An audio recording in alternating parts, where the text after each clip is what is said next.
કુશલ વ્રત લઈ અને શા માટે ગંગા કિનારે આવ્યા છે, શા માટે એને ભાગવત કથા સાથે. આવો હવે ત્રીજા પ્રશ્નનો ઉત્તર પડી. આ પરીક્ષિત છે ને એ મહાભારતનું પાત્ર છે, એટલે કોણ છે અને શા માટે ગંગા કિનારે આવ્યા છે ને એ જાણવા માટે આપણે બધાએ થોડી વાર મહાભારતમાં જવું છે. જુઓ, જ્યારે કૌરવો અને પાંડવો વચ્ચે 18 દિવસનું ભયંકર યુદ્ધ થયું અને એ યુદ્ધમાં 100 કૌરવો અને દિવ્ય યક્ષોની સેનાનો નાશ થયો.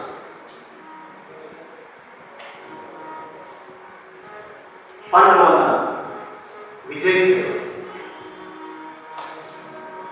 હવે ધીમે દુર્યોધન સાથે યુદ્ધ કર્યું અને એ દુર્યોધનને ગદા મારી એના સાથોને એના અંગોને ભાંગી નાખ્યા. એ દુર્યોધન કુરુક્ષેત્રના મેદાનમાં જીવન મરણ વચ્ચે ઝોલા લેતો હોય. અંત સમય છે.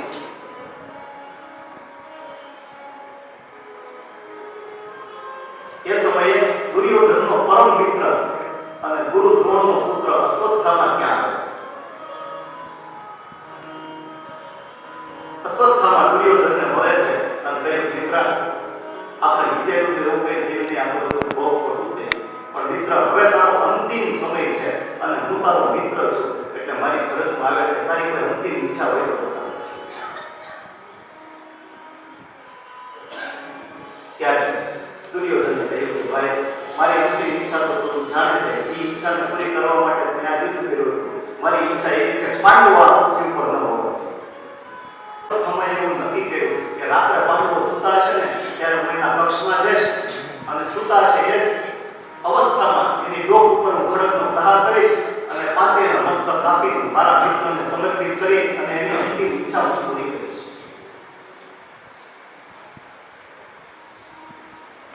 હવે સાંજ પડી, રાત્રિનો સમય થયો. આ બાજુ પાંડવો છે એ કૃષ્ણના આશ્રય છે. વડીલો, આ દુનિયામાં જે વ્યક્તિ ભગવાનના આશ્રય હોય એનું રક્ષણ પરિક્રમ પરમાત્મા કરે. અંતર્યામી કૃષ્ણ અશ્વત્થામાના અંતરની વાત સમજી ગયા. ખબર પડી કે આ રાતે અશ્વત્થામા મારવા આવવાનો છે, એટલે ભગવાન કૃષ્ણએ દરરોજ પાંડવો જે પક્ષમાં સૂતા હતા ત્યાં એમને ન સુવા દીધા, કોઈ બીજી અન્ય જગ્યાએ સુવા દીધા. હવે ઈ જગ્યા ખાલી થઈ એટલે દ્રૌપદીએ એના 5 પુત્રોને પોતાના પતિની જગ્યાએ સુવડાવ્યા. સૌ સૂઈ ગયા. રાત્રિનો સમય થયો અને રાત્રિના સમયે અશ્વત્થામા હાથમાં ખુલ્લી તલવાર લઈ અને આવ્યો. કોઈને ખબર ન પડે એ પ્રમાણે પક્ષમાં પ્રવેશ કરી અને જ્યાં 5 પાંડવ પુત્રો સૂતા છે એની ડોક ઉપર ખડગનો પ્રહાર કર્યો. ધડથી મસ્તક અલગ કર્યા અને પાંચેય મસ્તકને આમ ચોકલીથી પકડી અને લોહી નીકળતા ખડગે અશ્વત્થામા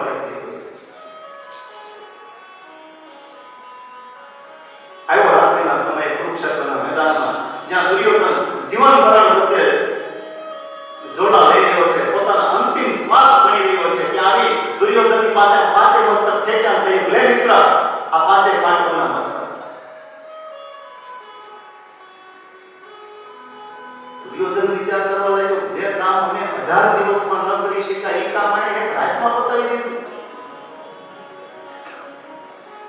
અને સુતા સુતા દુર્યોધને 5માંથી એક મસ્તક લઈ અને આમ બે હાથે દબાવ્યો તો મસ્તકના ચોરે ચોરે થઈ.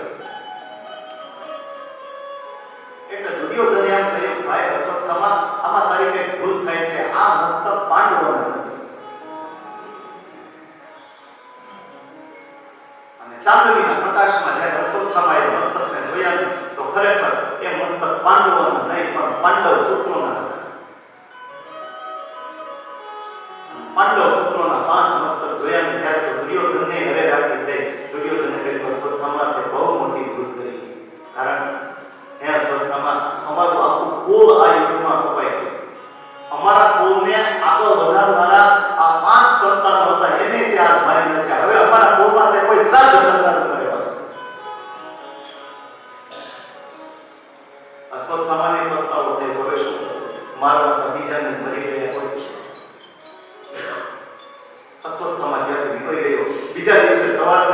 સૌ કોઈ જાગ્યા, પણ 5 પુત્રો ન જાગ્યા એટલે દ્રૌપદી એમની તપાસ માટે આ પક્ષમાં ગઈ.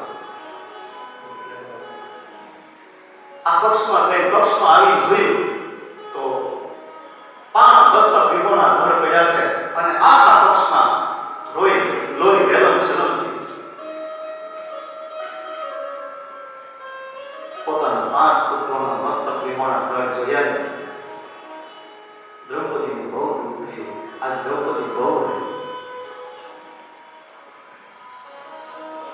દ્રૌપદી આક્રમણ સાંભળી 5 પાંડવો આવ્યા, માં કુંતા આવ્યા, કૃષ્ણ આવ્યા.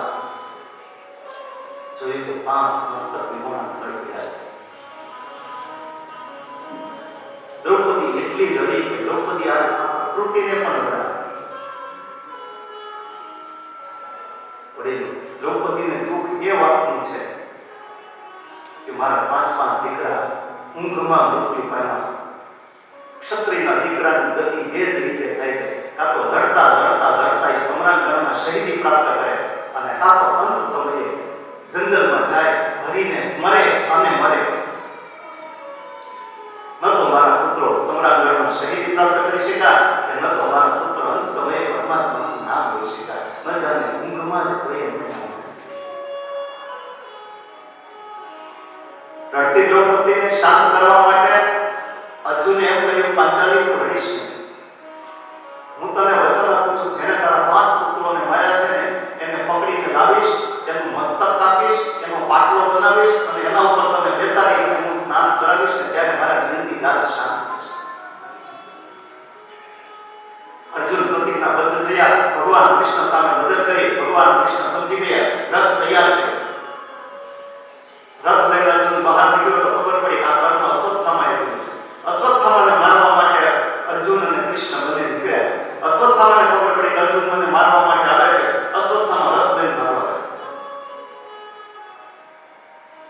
પણ અર્જુને પોતાના રથમાં બેઠા એક બાણ માર્યું, અશ્વત્થામાના રથને ભાંગી નાખ્યો. અશ્વત્થામા પગપાળા દોડતા હતા. અશ્વત્થામાને પકડી અને જેમ બલિના પશુને દોરીથી બાંધીને લઈ આવવામાં આવે એમ અશ્વત્થામાને બાંધીને લઈ આવ્યો અને જ્યાં દ્રૌપદી રડતી હતી ત્યાં એની આગળ ઊભો રહ્યો અને અર્જુને કહ્યું, હે પાંચાલી, જેને તારા 5 પુત્રોને માર્યા છે આ હત્યા. અને વળી જે દ્રૌપદી રડતી હતી ને એ વધારે રડવા લાગી. દ્રૌપદી વધારે રડવા લાગી. બધાને એમ થયું પોતાના પુત્રના હત્યારાને જોઈને એટલે પણ પછી દ્રૌપદી રડતી બંધ થઈ. આંખના આંસુ લૂછી અને દ્રૌપદી ઊભી થઈ અને જ્યાં અશ્વત્થામા બાંધેલો ઊભો હતો તેમના પગ પકડી મસ્તક નમાવી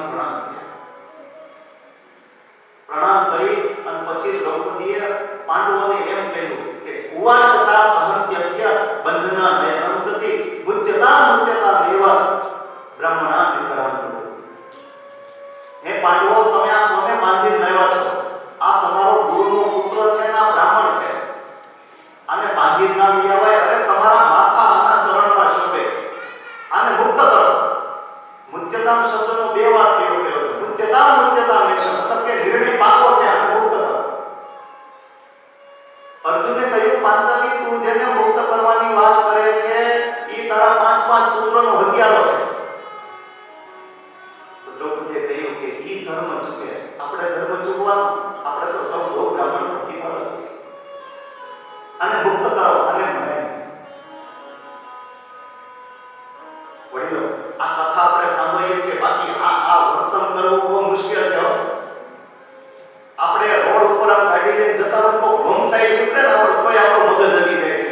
તો 5 પુત્રોને જેને માર્યા હોય હત્યારાને છોડી દેવો એ કઈ નાની વાત નથી.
જ્યારે યુદ્ધમાં ગુરુ દ્રોણ તો મૃત્યુ પામ્યા છે અને ગુરુ દ્રોણના પત્ની એટલે કે ગુરુ માતા કુંતી એ આ દીકરાના સહારે રહે છે. તમે આને મારી નાખશો પછી મા ગૌતમીનું કોણ?